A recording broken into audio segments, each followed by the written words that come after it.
ये कहानी शुरू होती है आर्यन से राठौर से, जो कि एक बिजनेसमैन के साथ साथ अंडरवर्ल्ड का डॉन भी है। किसी दुश्मन की साजिश का शिकार बनकर 30 साल के आर्यन का एक्सीडेंट के कारण उसका आधा शरीर काम करना बंद कर देता है। वो अपने कमर के नीचे की हिस्से को कभी महसूस ही नहीं कर सकता। उसने कई बड़े बड़े डॉक्टर को दिखाया, लेकिन इसका कोई इलाज नहीं था।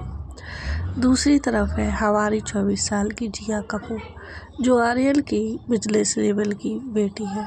अपने मंगेतर से धोखा खाने के बाद किसी अजनबी की रात पूरी रात बिता देती। कौन है वो अजनबी? क्या वो अजनबी के कारण आने वाला है जिया की लाइफ में कोई नया तूफान? जानने के लिए पढ़िए। रात का समय सुनसान सड़क पर एक लड़की बेसुध सी होकर चली जा रही थी। उसके हाथ में शराब की बोतल थी और दूसरे हाथ में उसने अपनी हील्स पकड़ी हुई थी। वो कहाँ जा रही है, क्या कर रही है, उसे कुछ भी नहीं पता था। ज्यादा शराब पीने के कारण उसके पैर कांप रहे थे। वो लड़खड़ाती हुई कदम से आंखों में आंसू लिए बस शराब पिए जा रही थी। तभी एक गाड़ी उसके साइड से गुजरी। वो उस गाड़ी से टकराते टकराते बची। अभी ओ अंधे हो गए हो क्या? इंसान दिखाई नहीं देता, इतना बोल के वो अपनी एक हाथ में पकड़ी हील्स को गाड़ी की तरफ जोर से फेंकती है। हील्स के लगने से गाड़ी की रियर व्यू मिरर टूट जाती है और गाड़ी चालक तुरंत अपनी गाड़ी रोक देता है और उनमें से दो हट्टे कट्टे आदमी बाहर आते हैं। देखने में वो बॉडीगार्ड जैसे लग रहे थे और सीधा उस लड़की को खींच के कार की तरफ ले जाने लगते हैं। छोड़ो, मुझे जाने दो। कहाँ ले जा रहे हो यू इडियट्स? छोड़ो मेरा हाथ और जाने दो मुझे। वो लड़की चिल्लाती है। वो दो आदमी उसे ले जाकर गाड़ी में बिठा देते हैं और वहां से ले जाते हैं मुंबई ब्लैक रोज होटल, जो इस देश का सबसे महंगा और लग्जरी होटलों में से एक है। वहाँ का इंटीरियर काफी खूबसूरत था। होटल मीटिंग रूम में कुछ लोग बैठ के डिस्कशन कर रहे थे। 1 घंटे के बाद उनकी मीटिंग खत्म हो जाती है। लोग एक दूसरे से गुड नाइट बोल के मीटिंग रूम से बाहर आ जाते। सर, हमें एक और दिन यहाँ रुकना पड़ेगा। आर्यल का असिस्टेंट नील आहूजा उसे बोलता है। आर्यल, लेकिन मीटिंग तो खत्म हो गई है, फिर क्यों रुकना पड़ेगा? आर्यल के सवाल से नील उसे बोलता है, सर, आज का मीटिंग तो खत्म हो गई है, लेकिन कल आपका एक बहुत ही इम्पोर्टेंट मीटिंग है जो आपको हर हाल में ही अटेंड करना होगा, क्योंकि कल आपका बिजनेस राइवल मिस्टर विकास कपूर के साथ। आर्यल, चिराग को बोल दो। आर्यल का छोटा भाई वो अटेंड कर लेगा। वैसे भी वो आदमी मुझे बिल्कुल पसंद नहीं। हर काम में मुझसे टक्कर लेने की कोशिश करता है, ये जानते हुए भी मुझसे जीतना नामुमकिन है। नील, मैं बोल देता हूँ, लेकिन वो लोग सिर्फ आपसे ही मिलना चाहते हैं, इसलिए आपको वो मीटिंग अटेंड करना ही पड़ेगा। आर्यन एक लंबी सांस लेते हुए बोला, ठीक है, मुझे मेरी रूम की कार्ड दो। नील अपने पॉकेट से एक वीआईपी कार्ड निकाल उसे देता है तो आर्यन उसे लेके अपने प्राइवेट रूम 502 में चला जाता है।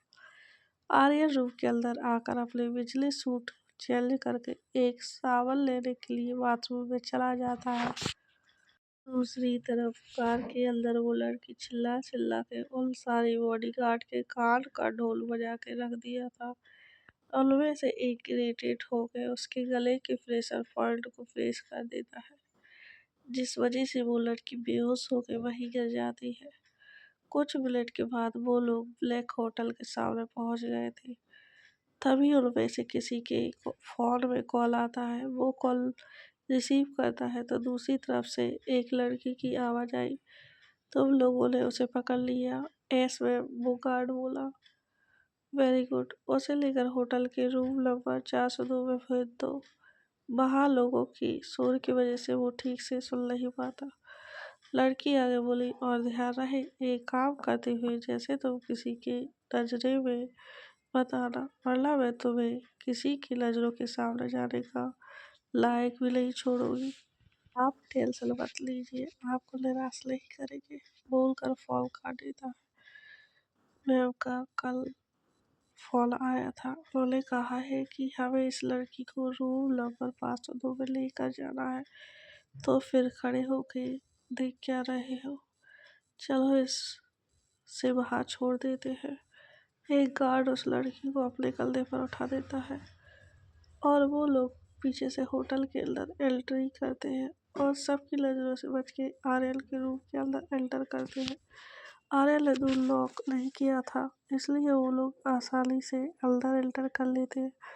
रूम में अंधेरा था, वो लड़की को बेड पर लेटा के वहाँ से जैसे आए थे वैसे चले जाते हैं। वो लड़की और कोई नहीं, इस कहानी की फीमेल लीड जिया कपूर है। जिया के ऊपर अब धीरे धीरे शराब का नशा चढ़ने लगा था। शराब की वजह से उसका शरीर बहुत गर्म हो रहा था, वो पूरी तरह पसीने से भीगी हुई थी। उसे जब गर्मी और बर्दाश्त नहीं होती तो वो अपनी ड्रेस खोलने की कोशिश करती है, लेकिन तभी बाथरूम की डोर खुलता है और आर्यन अपनी कमर पर तौलिया लपेट कर बाहर आता है। रूम में अभी भी घना अंधेरा था, इसलिए वो सीधा आगे बढ़ जाता है। तभी वो चलते चलते किसी से टकरा जाता है और वो दोनों सीधे बेड पर गिरते हैं। जिया की चीख निकल जाती है, क्योंकि आर्यन का सख्त चेस्ट जिया के कोमल ब्रेस्ट पर था। दर्द की वजह से जिया की आह निकल गई। अपने रूम के किसी लड़की की आवाज़ सुन आर्यन हैरानी से उसे देखने लगा, लेकिन अंधेरे के कारण उसका चेहरा दिखाई नहीं दे रहा था।